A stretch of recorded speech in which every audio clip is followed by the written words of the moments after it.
ನಮಸ್ಕಾರ ಸ್ನೇಹಿತರೆ, ಇದೀಗ ತಾನೇ ಬಂದಿರುವ ಮುಖ್ಯವಾದ ಮಾಹಿತಿಗಳು. ಗೃಹಲಕ್ಷ್ಮಿ ಸೇರಿದಂತೆ ಗ್ಯಾರಂಟಿ ಯೋಜನೆಗಳ ಬಗ್ಗೆ ಸಚಿವ ಸಂತೋಷ್ ಲಾಡ್ ಅವರ ಹೇಳಿಕೆ. ಇದೇ ಮಧ್ಯೆ ಬಿಜೆಪಿಯವರು ಸ್ವಿಸ್ ಬ್ಯಾಂಕ್ನಿಂದ ತಲಾ 15 ಲಕ್ಷ ಯಾಕೆ ಕೊಟ್ಟಿಲ್ಲ ಎಂದು ಪ್ರಶ್ನೆ ಮಾಡಿದ್ದಾರೆ.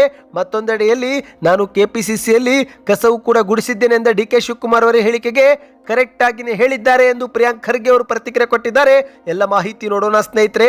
ಇದೇ ಮಧ್ಯೆ ಕೇಂದ್ರ ಸರ್ಕಾರದ ಬಜೆಟ್ ಮಂಡನೆಗೆ ಮುಹೂರ್ತ ಫಿಕ್ಸ್ ಮಾಡಲಾಗಿದೆ. ಬಜೆಟಿನ ದಿನಾಂಕವೂ ಕೂಡ ಅಂತಿಮಗೊಳಿಸಲಾಗಿದೆ. ಎಲ್ಲ ಮಾಹಿತಿ ನೋಡೋಣ. ಮತ್ತೊಂದೆಡೆಯಲ್ಲಿ ಮುಖ್ಯಮಂತ್ರಿಯಾಗಿ ದಾಖಲೆ ಬರೆಯುತ್ತಿದ್ದಂತೆ ಅಧಿಕಾರದಲ್ಲಿ ಇನ್ನು ಎಷ್ಟು ದಿನ ಇರುತ್ತೇನೆಂದು ಗೊತ್ತಿಲ್ಲ ಎಂದು ಸಿಎಂ ಸಿದ್ದರಾಮಯ್ಯ ಹೇಳಿಕೆ ಕೊಟ್ಟಿದ್ದು, ಇದೇ ಮಧ್ಯೆ ಡಿ ಕೆ ಶಿವಕುಮಾರ್ ಅವರು ಕೊಟ್ಟ ಮಾತು ಉಳಿಸಿಕೊಳ್ಳಬೇಕು, ನುಡಿದಂತೆ ನಡೆಯಬೇಕು ಎಂದು ಸಿದ್ದರಾಮಯ್ಯರ ಮುಂದೆನೆ ಶಾಕಿಂಗ್ ಹೇಳಿಕೆ ಕೊಟ್ಟಿದ್ದಾರೆ. ಎಲ್ಲ ಸುದ್ದಿಗಳು ಬಂದಿವೆ ಸ್ನೇಹಿತರೆ. ಸತತವಾಗಿ 5ನೇ ದಿನ ಚಿನ್ನದ ಬೆಲೆ ಏರಿಕೆಯಾಗಿ ಹೊಸ ದಾಖಲೆ ಸೃಷ್ಟಿ ಮಾಡಿದೆ. ನೀವು ಕೂಡ ಚಿನ್ನ ಅಥವಾ ಬೆಳ್ಳಿ ಖರೀದಿ ಮಾಡಲು ಯೋಚನೆ ಮಾಡುತ್ತಿದ್ರೆ ಈ ಮಾಹಿತಿ ಪೂರ್ತಿಯಾಗಿ ನೋಡಿ. ಇನ್ನು ರಾಜ್ಯದ 12 ಬಿಪಿಎಲ್ ಪಡಿತರ ಚೀಟಿದಾರರಿಗೆ ಬಿಗ್ ಶಾಕಿಂಗ್ ಸುದ್ದಿ. ಗೃಹಲಕ್ಷ್ಮಿ ಯೋಜನೆ ಹಣವು ಕೂಡ ಇನ್ನು ಮುಂದೆ ಇವರಿಗೆ ಬಂದಾಗಲಿದೆ. ಎಲ್ಲ ಮಾಹಿತಿಗಳನ್ನು ನೋಡೋಕ್ಕಿಂತ ಮೊದಲು ದಯವಿಟ್ಟು ಸ್ನೇಹಿತರೆ, ನೀವು ನಮ್ಮ ಚಾನಲ್ಗೆ ಮೊದಲು ಬಾರಿ ಭೇಟಿ ಕೊಡುತ್ತಿದ್ರೆ ಈಗಲೇ ಕೆಳಗೆ ಕಾಣುವ ಸಬ್ಸ್ಕ್ರೈಬ್ ಬಟನ್ ಕ್ಲಿಕ್ ಮಾಡಿ, ಪಕ್ಕದಲ್ಲಿ ಕಾಣಿಸೋ ಗಂಟೆ ಒತ್ತಿ. ಇದರಿಂದ ರಾಜ್ಯದ ಮುಖ್ಯವಾದ ಮಾಹಿತಿಗಳು ನಿಮಗೆ ಸಿಗುತ್ತವೆ. ವಿಡಿಯೋಗೆ ಲೈಕ್ ಮಾಡಿ ಮತ್ತು ವಿಡಿಯೋ ಪೂರ್ತಿಯಾಗಿ ನೋಡಿ.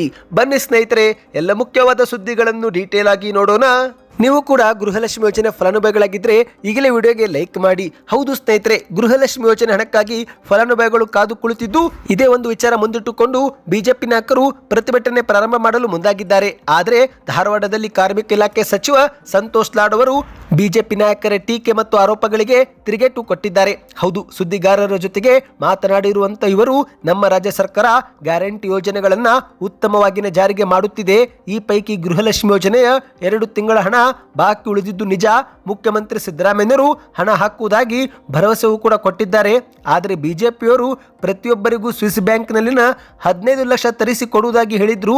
ಬಿಜೆಪಿ ಮುಖಂಡರು ಆ ಒಂದು ಹಣ ಯಾಕೆ ಕೊಟ್ಟಿಲ್ಲ, ಈ ಬಗ್ಗೆ ಯಾಕೆ ಮಾತನಾಡುತ್ತಿಲ್ಲ ಎಂದು ಸಂತೋಷ್ ಲಾಡ್ ಅವರು ಪ್ರಶ್ನೆಯನ್ನ ಮಾಡಿದ್ದಾರೆ.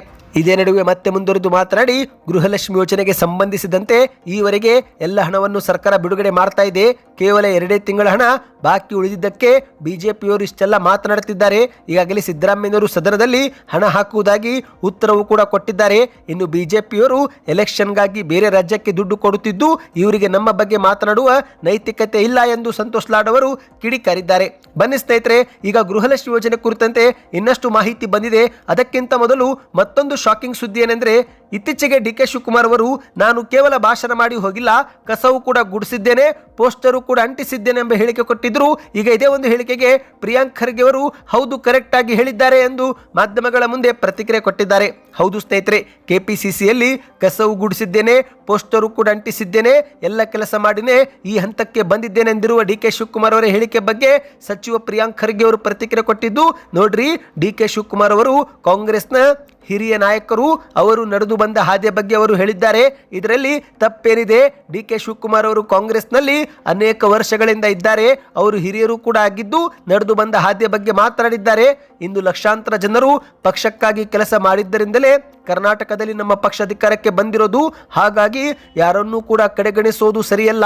ಯಾರು ಎಷ್ಟು ಕೆಲಸ ಮಾಡಿದ್ದಾರೋ ಅವರ ದುಡಿಮೆಗೆ ತಕ್ಕ ಪ್ರತಿಫಲ ಸಿಕ್ಕೇ ಸಿಗುತ್ತೆ.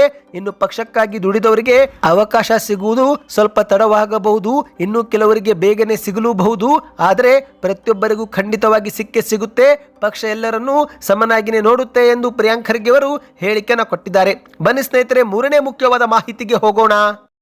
ಇದೀಗ ಕೊನೆಗೂ ಕೇಂದ್ರ ಸರ್ಕಾರದ ಬಜೆಟ್ ಮಂಡನೆಗೆ ಮುಹೂರ್ತ ಫಿಕ್ಸ್ ಮಾಡಲಾಗಿದೆ. ಹೌದು, ಫೆಬ್ರವರಿ 1 ಭಾನುವಾರ ಬಂದಿದ್ದರಿಂದ ಅದೇ ದಿನ ಬಜೆಟ್ ಮಂಡನೆ ಮಾಡುತ್ತಾರೋ ಇಲ್ಲೋ ಎಂಬ ಒಂದು ಅನುಮಾನ ವ್ಯಕ್ತವಾಗಿತ್ತು.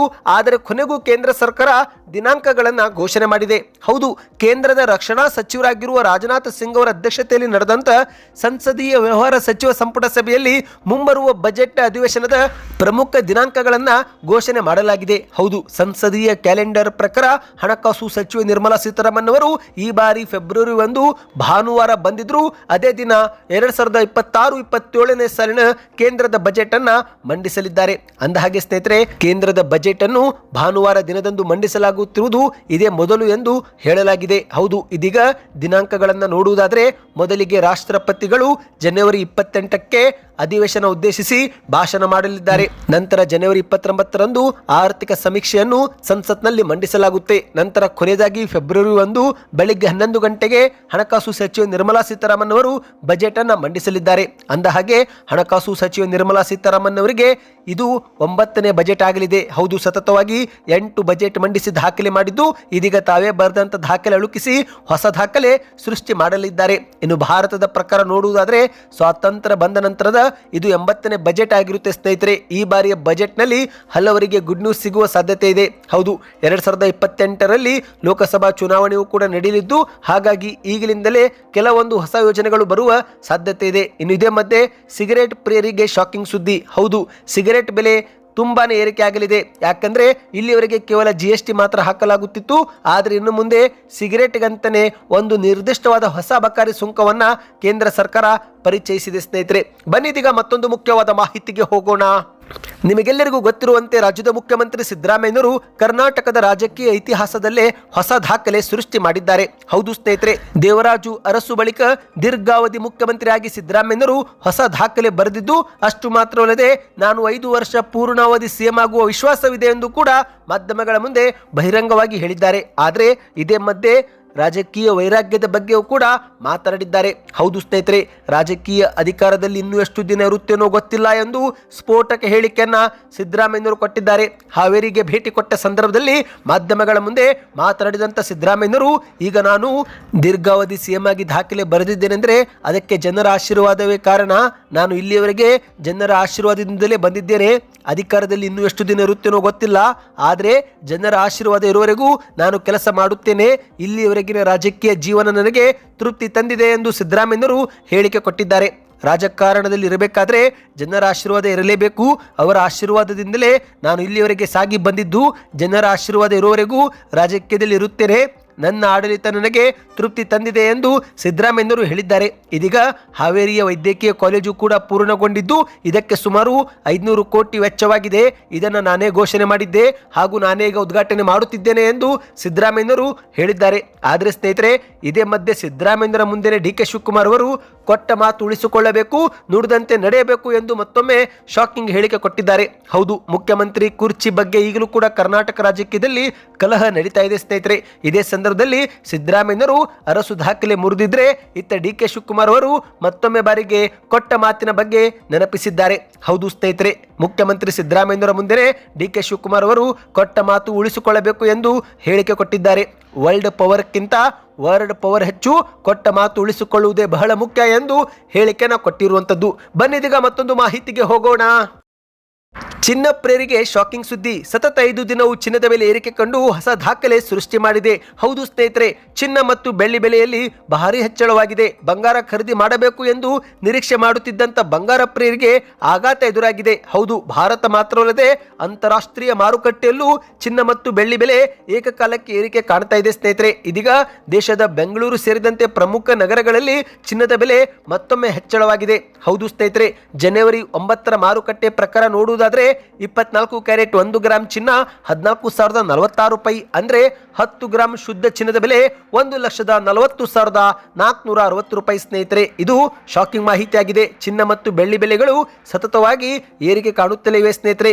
ಈಗ 1 kg ಬೆಳ್ಳಿಯ ಬೆಲೆಯು 2,64,000 ರೂಪಾಯಿ ಆಗಿದೆ ಎಂದು ಹೇಳಲಾಗಿದೆ. ನೀವೇನಾದರೂ ಚಿನ್ನ ಖರೀದಿ ಮಾಡಲು ಯೋಚಿಸುತ್ತಿದ್ರೆ ಈಗಲೂ ಕೂಡ ಚಿನ್ನ ಖರೀದಿ ಮಾಡಲು ಒಳ್ಳೆಯ ಸಮಯವೆಂದು ಹೇಳಲಾಗಿದೆ. ಯಾಕಂದ್ರೆ 2025 ಜನವರಿ ಪ್ರಾರಂಭದಲ್ಲಿ 75,000 ಇದ್ದ ಚಿನ್ನ 2025 ಡಿಸೆಂಬರ್ ಅಂತ್ಯಕ್ಕೆ 1,35,000 ಆಯಿತು.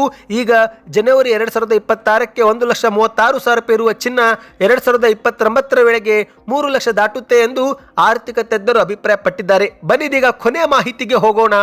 ರಾಜ್ಯಾದ್ಯಂತ ಅನರ್ಹರ BPL ಕಾರ್ಡ್ ರದ್ದು ಮಾಡಲು ಸರ್ಕಾರ ಕೈ ಹಾಕಿದ್ದು, ಇದೇ ಮಧ್ಯೆ BPL ಕಾರ್ಡ್ ಜೊತೆಗೆ ಗೃಹಲಕ್ಷ್ಮಿ ಯೋಜನೆ ಹಣವು ಕೂಡ ಬಂದಾಗುತ್ತಂತೆ.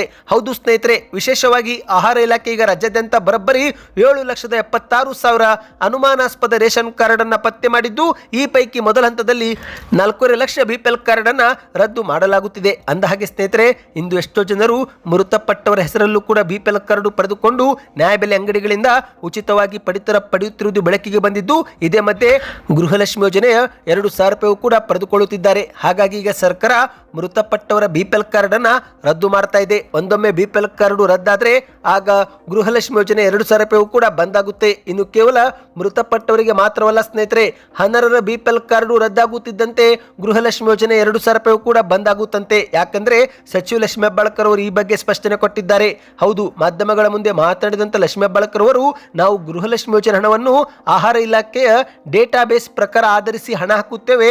ಹಾಗಾಗಿ ಆಹಾರ ಇಲಾಖೆಯಿಂದ ಯಾರೆಲ್ಲ ಕುಟುಂಬದ ಹೆಸರು ಇರುತ್ತೋ ಅವರಿಗೆ ಮಾತ್ರ ಗೃಹಲಕ್ಷ್ಮಿ ಯೋಜನೆ ಹಣ ಜಮೆ ಆಗುತ್ತೆ.